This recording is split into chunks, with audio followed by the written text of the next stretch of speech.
Sometimes you're just filming the shallows, and a bait ball swims by.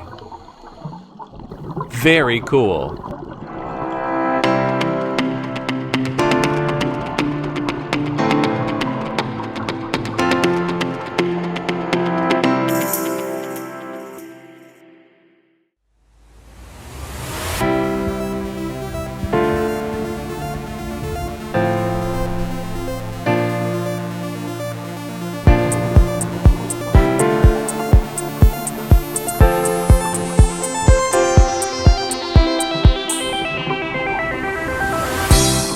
Literally translated, Vista Blue simply means blue view, which, quite honestly, could be used to describe just about every dive site on Bonaire.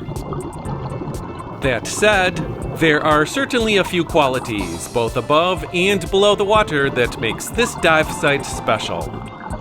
As one of the southern dive sites, the landscape at Vista Blue is pretty flat.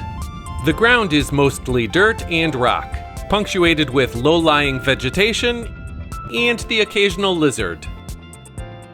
Closer to shore, there are tall bushes, some of which have openings large enough for a few people to get out of the wind and enjoy some shade. Just beyond the bushes is a fairly decent-sized sandy beach area, giving non-divers of the group a great place to work on their tan if they wish.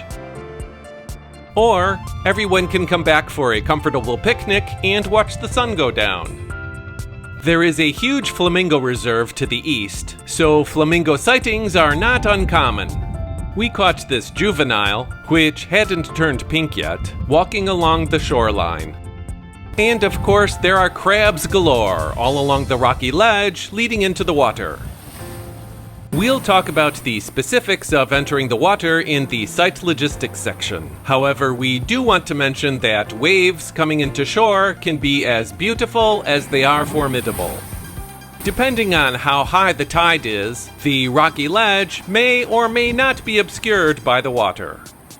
Strong waves can make balance challenging and push someone into the volcanic rock, which is very sharp, so tread carefully whenever the surf picks up. By the way, those waves feed tidal pools where we saw small fish swimming around. But if you're a non-diver, those tidal pools aren't the only way to enjoy sea life. The snorkeling here is absolutely fantastic. Swimming around, you may see a blue-striped grunt and barjack hunting team scouring the sea floor, a pair of white-spotted filefish doing something interesting around some blade fire coral, or a pair of playful four-eye butterfly fish. You may even catch a barracuda cruising over the tops of gorgonians, but most of the really good stuff is down on the reef. As far as first-time captures go, we spotted this juvenile Nassau grouper and a chocolate-lined topsnail. Other special sea life we saw include a sun anemone and a live sand dollar, both of which are kind of rare on Bonaire. We'll show longer clips later, but if you want to learn more about the uncommon animals shown here, check out the video description below for links to additional information about each one. And if you want to learn more about other shore diving sites on Bonaire, rare sea life we capture on video, or the occasional gear review, consider subscribing to the TropicLens channel. We would love to be part of your YouTube feed. Thanks! 100,000 smiley faces.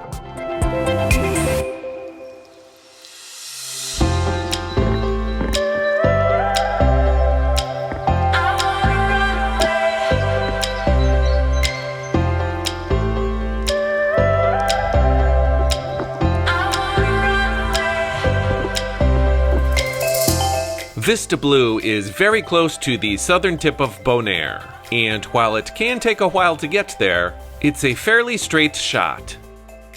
As with all of the southern sites, we'll start at the airport and travel south on EEG Boulevard for 8 miles. That's it. Salt Pier is about halfway.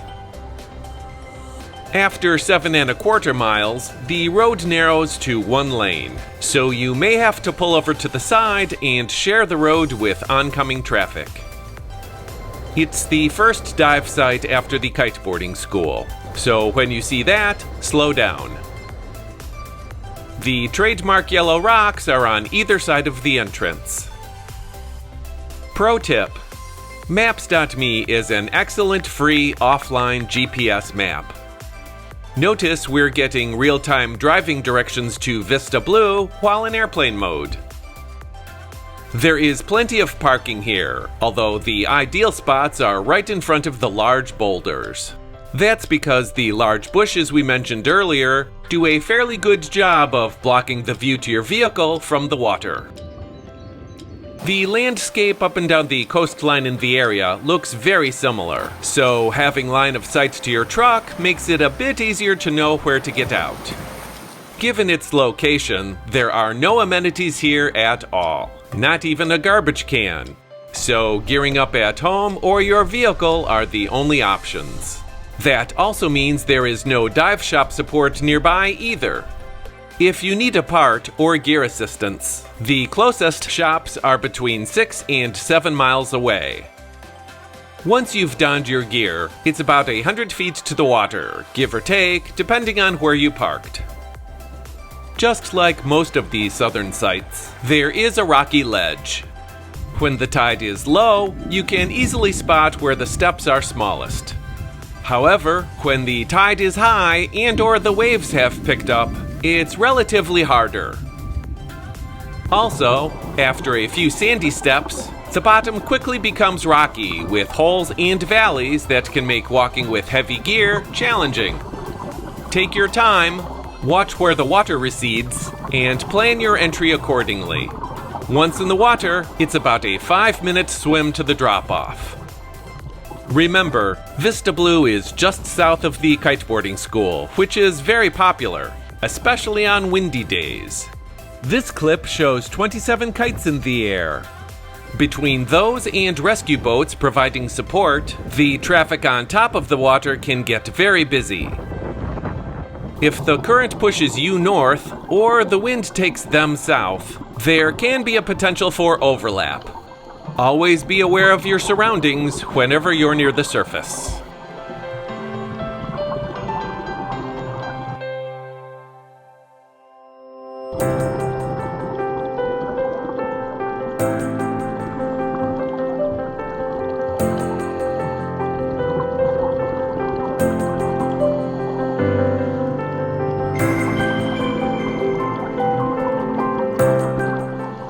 The endless gorgonians at Vista Blue can make identifying unique underwater landmarks challenging. Luckily, there is a buoy anchored at 25 feet, right in front of the entrance. Alternatively, the compass headings are 240 degrees southwest out to the reef, and 60 degrees northeast will get you back to dry land. We mentioned earlier that the waves can be robust sometimes. That's because the curve of the island at that point is outward, so the site is more exposed than the shallow bays on either side. That increased action above the water also means the surge in the shallows can be elevated as well. Here it is taking me and this hermit crab for a ride. It usually settles down a couple hundred feet from shore as the water gets deeper. Another side effect is that visibility can be less than stellar. However, most of the time that improves as you get closer to the reef as well.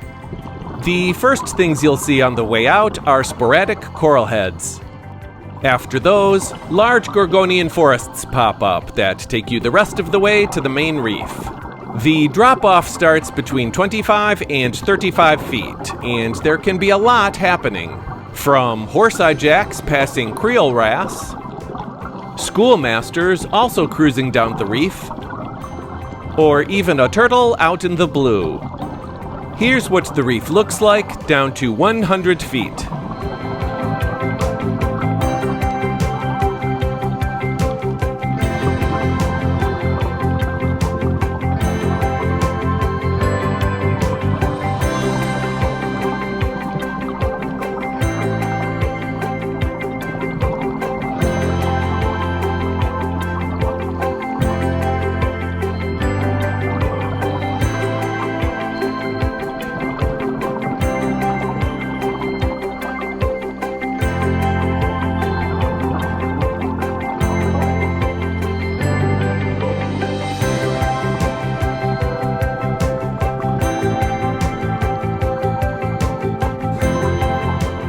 Sometimes the current can bring in warmer or cooler water.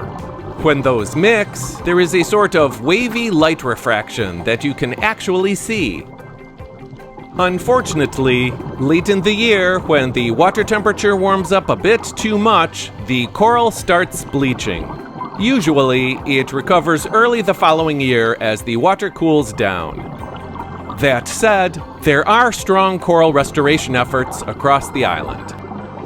In the shallows at Vista Blue, there is a thriving bed of outplanted staghorn coral that provides food and shelter for damselfish, parrotfish, snappers, and a pretty reliable school of French and smallmouth grunts. In fact, we saw schools of fish at all levels of the reef.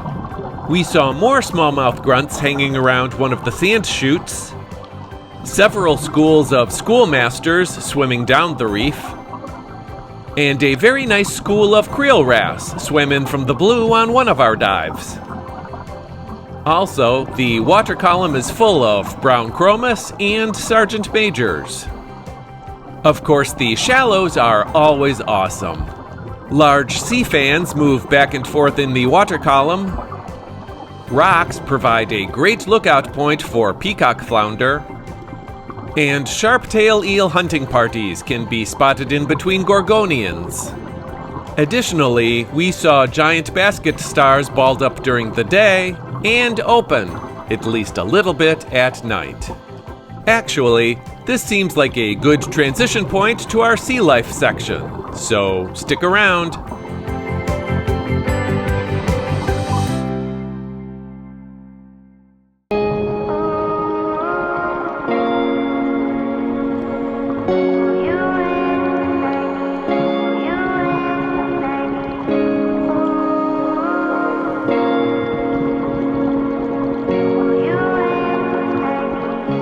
We opened this video with a bait ball, which is pretty special, but 2024 was the summer, and now fall, of bait balls on Bonaire. We have seen a number of them at Vista Blue, and they have all been spectacular. At times, they even blocked out the sun. This one was from July, and they were doing everything they could to evade the barjacks and blue runners. We could go on and on, but there is considerably more to see at Vista Blue.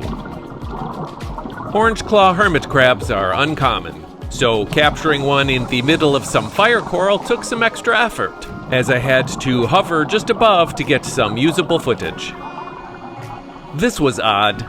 For some reason, we saw at least 4 very specific hunting teams on one dive. Each consisted of a black margate and a barjack scouting for food along one of the sand chutes. Turtles appear to frequent the area, and this is one of the few sites on the island where we have seen sun anemone. Overall, the sea life at Vista Blue is magnificent, as the following clips will show.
While most divers enjoy Vista Blue during the day, stick around to see how different the experience is at night.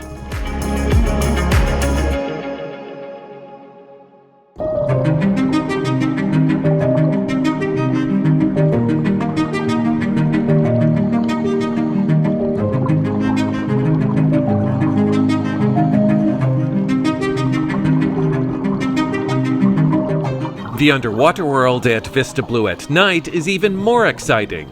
But first, a few tips. As noted earlier, the parking area is a bit obscured by bushes, so depending on where you surface at night, you may not see your vehicle. We bring along a highly reflective belt and wrap it around a bush, rock, or tree that easily shows our exit spot when a light is pointed in that direction.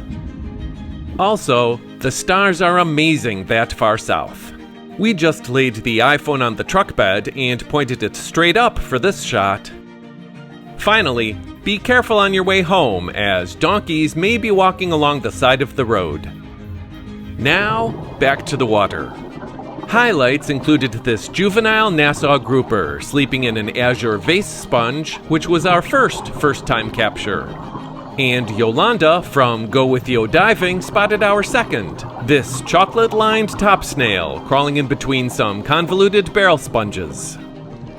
There were also a lot of great finds in the shallows, including this spotted sea hare we saw near the end of a dive, which was kind of getting buffeted by the surge, and this live sand dollar, which had a deep, rich color and looked very healthy. Unfortunately, when we do see these, they are more often than not pale and or dead. There was a green moray eel free swimming through the Gorgonians, befitting the spooky theme of October, and there were so many red heart urchins poking up through the sand. Singles, doubles, and triples. Oh, and we had some visibility issues on one of the night dives, as there was a ton of small and microorganisms in the water column that were attracted to our lights. You'll see them around in some of our creature shots coming up, but check out this larval mantis shrimp. Anyway, the night dives were incredible. Here are a few clips of some other things we saw after dark. Enjoy.